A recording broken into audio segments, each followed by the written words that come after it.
Greetings, friends. Bonjour, chers amis.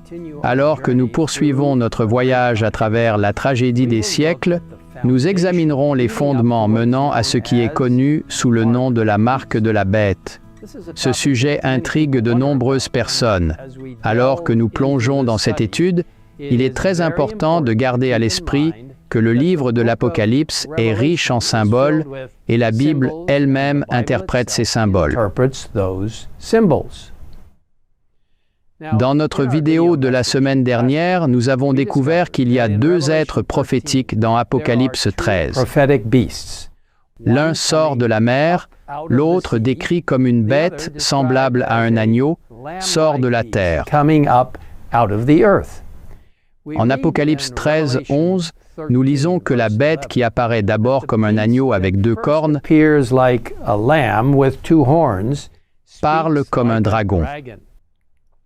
Au verset 14 et 15, nous lisons « Et elle séduisait les habitants de la terre par les prodiges qu'il lui était donné d'opérer en présence de la bête, disant aux habitants de la terre de faire une image à la bête, qui avait la blessure de l'épée et qui vivait. Et il lui fut donné d'animer l'image de la bête, afin que l'image de la bête parlât, et qu'elle fit que tous ceux qui n'adoreraient pas l'image de la bête fussent tués. » Le verset 17 fait référence à cette image de la bête comme d'une marque et explique que personne ne put acheter ni vendre sans avoir la marque, le nom de la bête ou le nombre de son nom. Alors, quelle est cette marque? Est-ce une marque littérale ou un symbole qui porte un sens plus profond? Explorons ce que nous comprenons de la Bible. Nous voyons en Apocalypse 13 que cette image est produite par la bête à deux cornes ou semblable à un agneau et que c'est une image à la bête. Elle est également appelée une image de la bête. Donc, pour comprendre ce qu'est cette image et comment elle sera formée, nous devons étudier les caractéristiques de la bête elle-même. Eh bien, cette bête, représentée comme sortant de la mer, comme nous le lisons en Apocalypse 13, 1, 10, représente la papauté.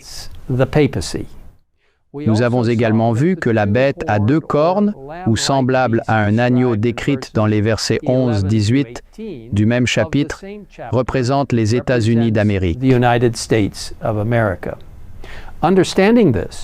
Nous comprenons donc qu'Apocalypse 13 décrit une coopération entre la papauté et les États-Unis pour imposer une marque d'autorité. Dans notre étude de l'histoire de l'Église telle qu'elle est décrite dans la tragédie des siècles, nous avons vu que lorsque la primitive Église eut perdu l'esprit et la puissance de Dieu en abandonnant la simplicité de l'Évangile et en adoptant les rites et les coutumes des païens, elle voulut opprimer les consciences et rechercha pour cela l'appui de l'État. Ainsi naquit la papauté, c'est-à-dire une Église dominant l'État au profit de ses intérêts et tout spécialement en vue de bannir l'hérésie.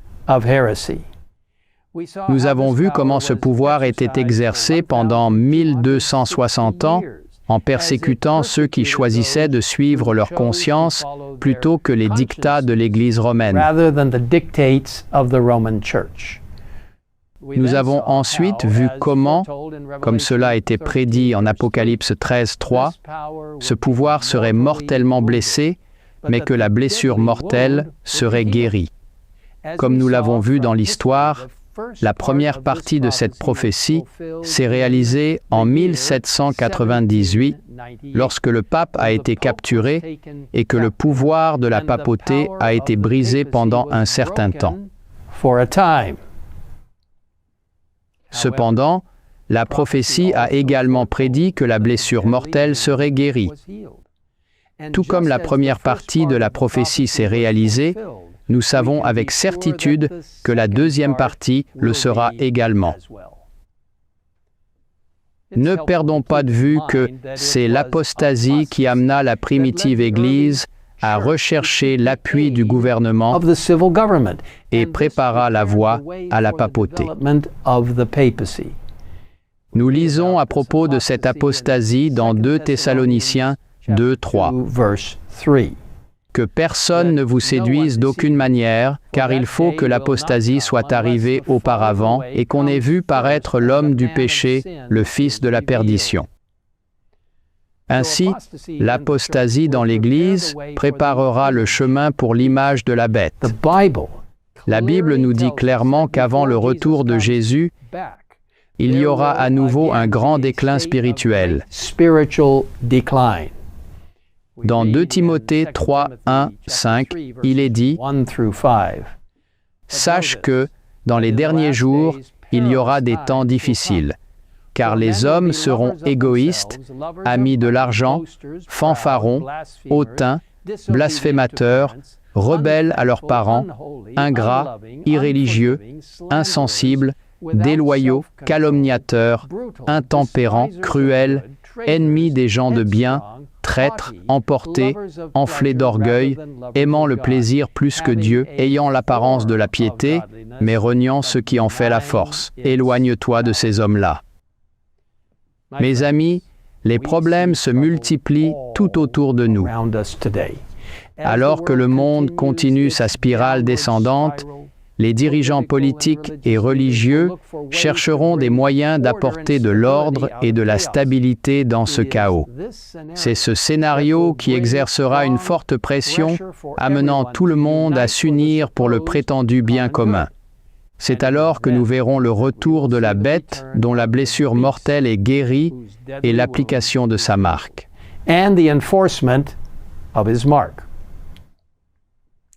Dans notre prochaine vidéo, nous examinerons spécifiquement ce qu'est la marque de la bête et comment nous pouvons l'éviter.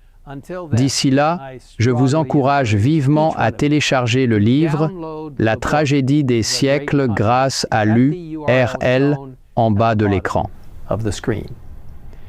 Vous y trouverez une explication plus approfondie de cette prophétie très importante que nous étudions ensemble.